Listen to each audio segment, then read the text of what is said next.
महिमा को नहीं सुना, सिर्फ गोबर की महिमा पर ले जा रहा हूं आपको, केवल गोबर की महिमा पर।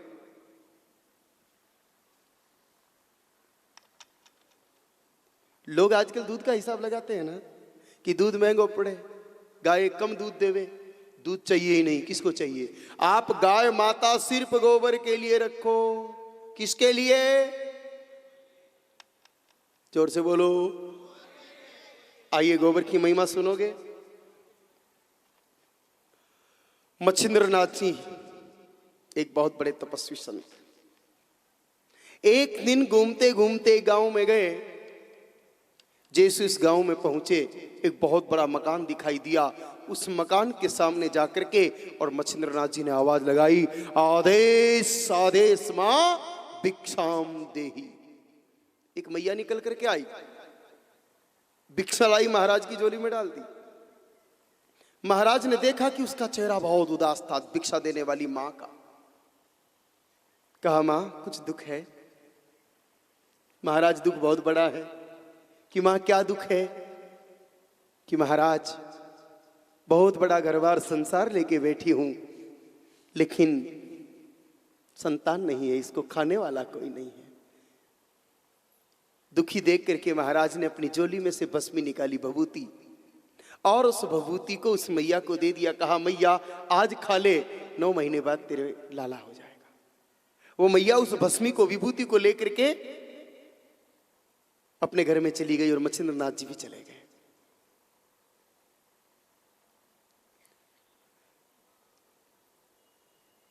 तेरह बरस बाद घूमते घूमते मच्छिंद्रनाथ जी वापस जब वहां पर आए, उस बड़े से मकान को देखा और बड़े से मकान को देख करके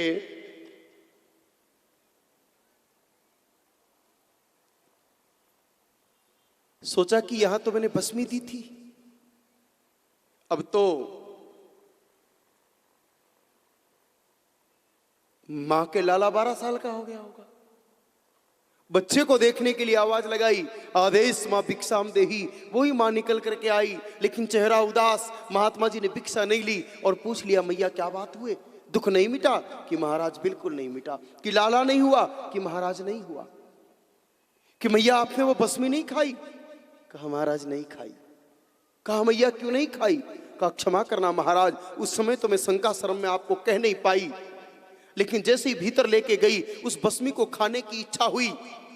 मैंने सोचा कि ये संत का दिया हुआ दिव्य प्रसाद है, अगर इस भस्मी को मैं खा गई बच्चा हो जाएगा, और बच्चा हो गया तो मुझे मरना पड़ेगा। क्योंकि महाराज मैं तो उस समय 5 साल की विधवा थी, आज तो मुझे 18 साल हो गए विधवा हुए। मुझे संत के दिए हुए प्रसाद पर पूरा भरोसा था, लेकिन मैं मां तो बन जाती, पर दुनिया को लाख कहती कि मैंने भस्मी खाई और इसलिए मां बनी। ये संसार इस बात को मानता नहीं, और विधवा मां बन जाए फिर ये समाज स्वीकार करता नहीं, इसलिए मुझे मरना पड़ता। इसलिए महाराज मैंने वो भस्मी नहीं खाई। तो मां आपने उसका क्या किया? कहा, महाराज करती क्या, फेंकूं तो संत के दिए हुए प्रसाद का अपमान हो, खाऊं तो मरना पड़े, धर्म संकट में फंस गई। इतने में मेरी गैया ने गोबर किया। मैंने संतों के मुख से सुन रखा था कि गंदी से गंदी जगह पे भी अगर गौ का गोबर लेपन कर दो तो वो जगह पवित्र हो जाती है। तो गोबर पवित्र है तभी जगह पवित्र होती है। मैंने वो भस्मी गोबर पर डाल दी और उस गोबर को उठा के एक तरफ रख दिया कि मैया वो गोबर अब कहाँ है? कि कंडो है गो, कि ले आओ, उस कंडे को ही ले आओ। वो मैया भीतर गई और वो सूखा हुआ 13 साल पहले का कंडा उठा के लाई और ला करके मच्छिंद्रनाथ जी के सामने रख दिया। मच्छिंद्रनाथ जी ने क्षण भर के लिए नेत्र बंद करके खोले और जोर से आवाज लगाई, आदेश आदेश, उठ गोरख, बाहर निकल। और उसमें से 12 साल के गुरु गोरखनाथ जी प्रकट होकर के पधार गए। गौ माता के गोबर ने आपके भीतर उनको रखा। 12 साल तक गोबर के भीतर उनकी चेतना रही, गोबर ने उनको अपने भीतर रखा, इसलिए उनका नाम रख दिया गोरखनाथ। और उन्हीं गोरखनाथ जी ने नाथ संप्रदाय की चेतना को दुनिया के चारों कोनों में पहुंचा दिया। सोचो भाई, जिस गोबर की पवित्रता इतनी हो कि उसमें गुरु गोरखनाथ जी की चेतना समाहित होकर के बैठ जाए, वो गोबर कोई साधारण हो सकता है क्या? आइए एक दूसरी घटना सुनाता हूं, बड़ी अच्छी सी घटना सुनाता हूं। अंग्रेजों के जमाने की बात है। भारत में जब ब्रिटिश शासन था, अंग्रेजों की हुकूमत थी, उस समय की घटना है। एक किसान था, सुबह सुबह उठता, स्नान करके सूर्य देवता को जल अर्पित करता, फिर अपने घर में तुलसी माता जी थी, उन तुलसी माता जी को जल चढ़ाता। और परंपरा भी है कि हिंदू के घर में गाय माता और तुलसी होनी बहुत जरूरी है। और मुझे तो बड़ा अच्छा लगा, जयपुर की बड़ी सुंदर परंपरा है, यहाँ जब किसी कार्यक्रम में कोई मेहमान जाते हैं तो गुलदस्ते की जगह तुलसी का गमला भेंट किया जाता है। हम गए थे यहाँ पर विद्या निकेतन में, एक बड़ा सुंदर सा कार्यक्रम था, अमृता देवी की स्मृति में वृक्षारोपण का कार्यक्रम राष्ट्रीय स्वयंसेवक संघ के और कुछ अन्य संगठनों के माध्यम से किया जा रहा था। हम गए तो ये तुलसी जी का गमला भेंट किया। तुलसी जी की बड़ी महिमा है भाई, तुलसी जी ऑक्सीजन भी बहुत देती है। तो परंपरा है, घर में तुलसी जी होती है। तुलसी जी को जल चढ़ा के वो किसान प्रणाम कर रहा था, गौ भक्त किसान था, गाय माता की सेवा करता, सभी संस्कारों का बड़ा अच्छे से पालन करता। जैसे उसने तुलसी जी को प्रणाम किया, अचानक उस मार्ग से एक अंग्रेज अफसर निकला। उसने देखा ये हिंदुस्तानी भी बड़े विचित्र हैं, ये प्लांट को प्रणाम करता है। जाके पूछा, ये तुम क्या कर रहा है? कहा साहब तुलसी माता को प्रणाम कर रहा हूं, ये हमारी माता है। सिर पर अंग्रेज ने तुलसी माता जी को पकड़ा और उखाड़ के फेंक दिया। किसान बहुत दुखी हो गया कि मां का अपमान हुआ है, लेकिन जिसकी लाठी उसकी भैंस, शासन था, कौन समझावे। लेकिन मन में निश्चय कर लिया, अरे अंग्रेज तुझे छोड़ूंगा नहीं, मैंने मां का दूध पिया है।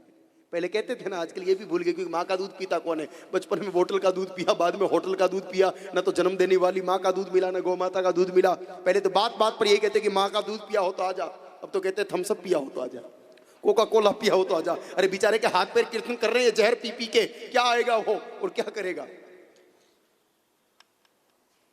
तो उसने मन में तय कर लिया कि मैंने भी गौ माता का दूध पिया और जन्म देने वाली माता का दूध पिया है, अंग्रेज ऐसे तेरे को छोड़ूंगा नहीं। वो गया जंगल में, और जंगल में जाकर के एक पौधा होता है कैवच, कौच, ससाई पापड़ा, वो उठा के लाया।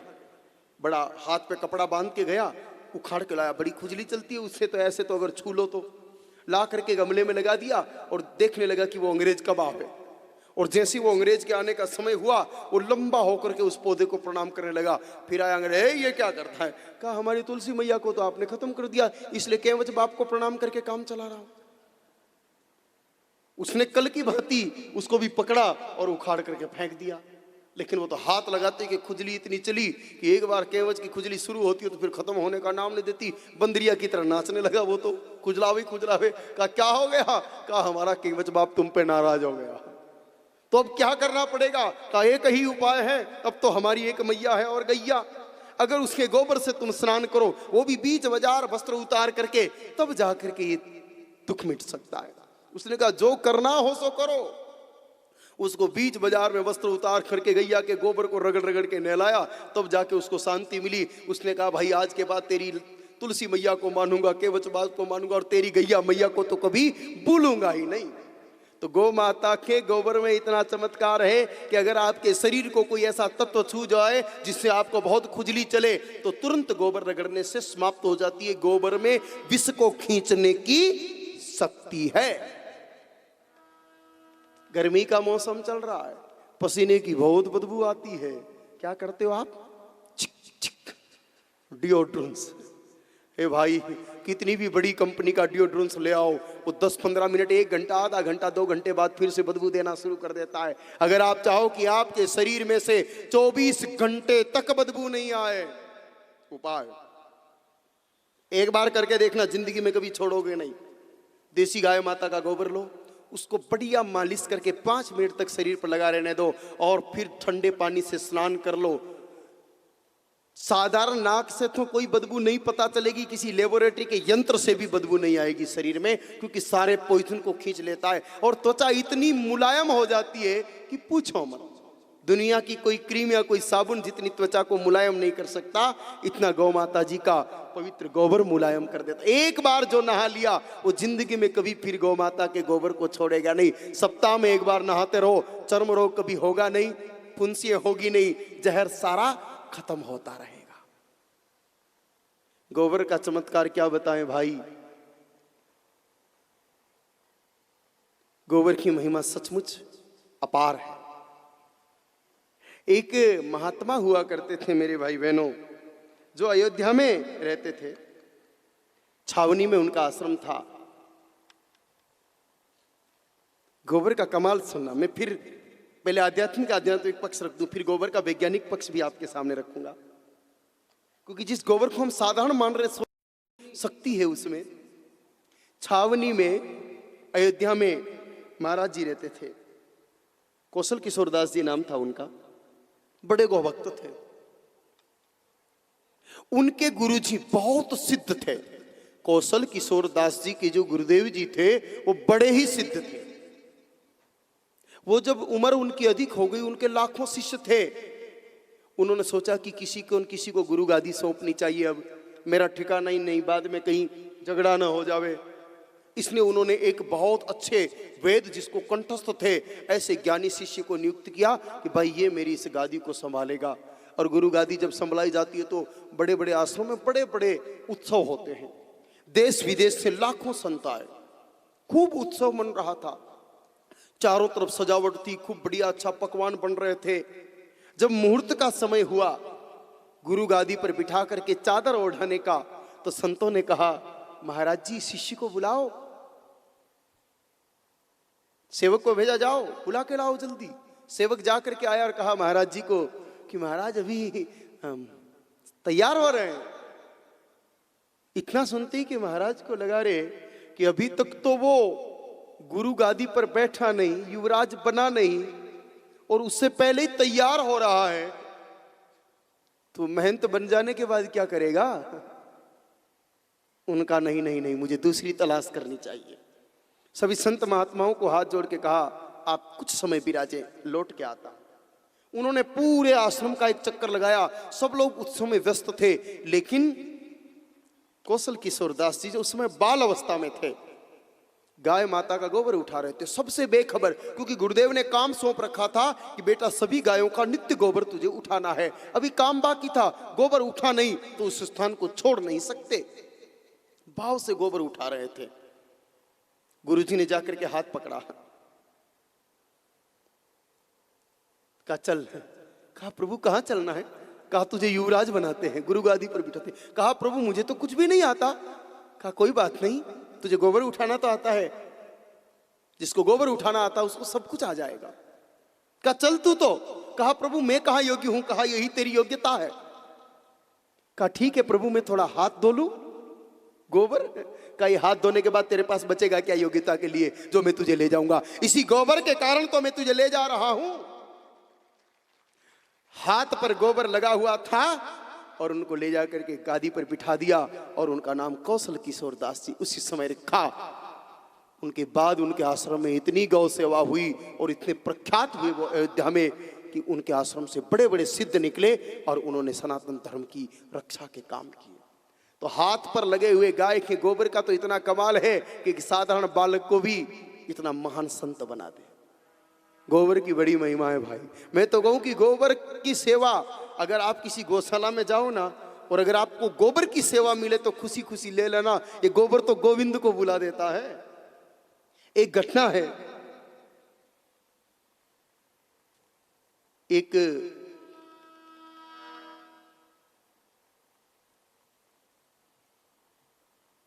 गांव में एक कथा चल रही थी। उसी गांव में एक गौशाला थी। उस गौशाला में एक वृद्ध दादी थी, वो गोबर उठाने का काम करती थी। अब कथा में गांव की सभी औरतें जाती।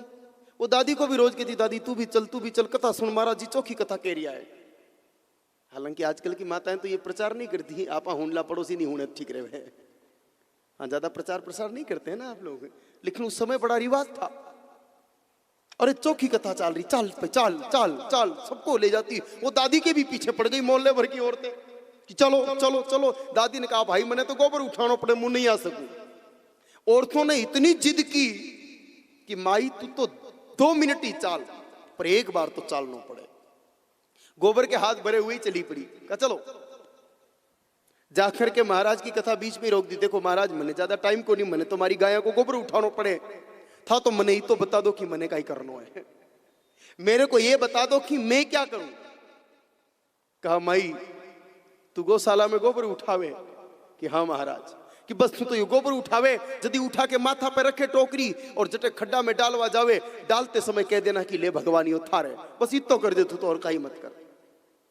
वो मैया ने महाराज की बात मान ली, गोबर उठाया, भरा टोकरा और ले जाके डाला खड्डे में कि ले भगवान यो थारे। फिर टोकरा भरा, फिर ले जाके डाला, लो भगवान यो थारे। ऐसे टोकरा भर भर के गोबर डाले।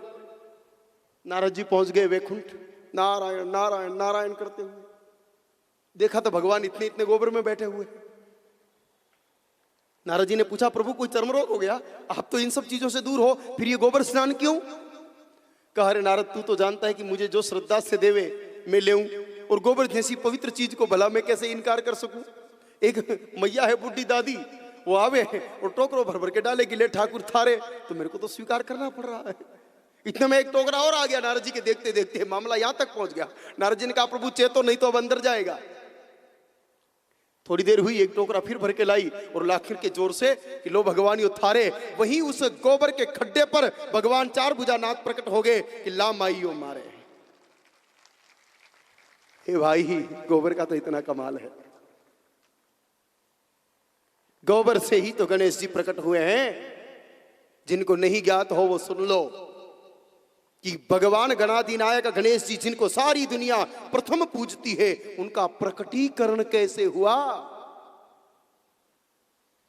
माता पार्वती जी के मेल से हुआ ना।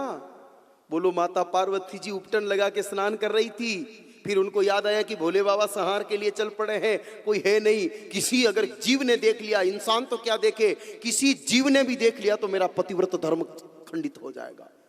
सोचो पतिव्रत धर्म की कितनी ऊंचाइयां बताइए माता पार्वती ने, कि पर पुरुष तो मुझे स्नान करते देखे देखे, कोई कीड़ा मकोड़ा भी देख ले ये भी उत्तम नहीं।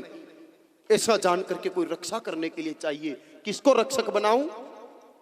तो स्नान कर रही थी उपटन लगा के। कैलाश पर कोई वो बॉडी लोशन नहीं है, बॉडी पैक नहीं है। गाय माता के गोबर से अच्छा उपटन कोई होता नहीं। गौ माता के गोबर को मल मल करके नहा रही थी, उससे जो मेल पैदा हुआ उसी से गणेश जी बनाए और उन्हीं गणेश जी को स्थापित किया, उनमें प्राण फूंक करके और स्थापित किया। यही गणेश जी है। तो गोबर से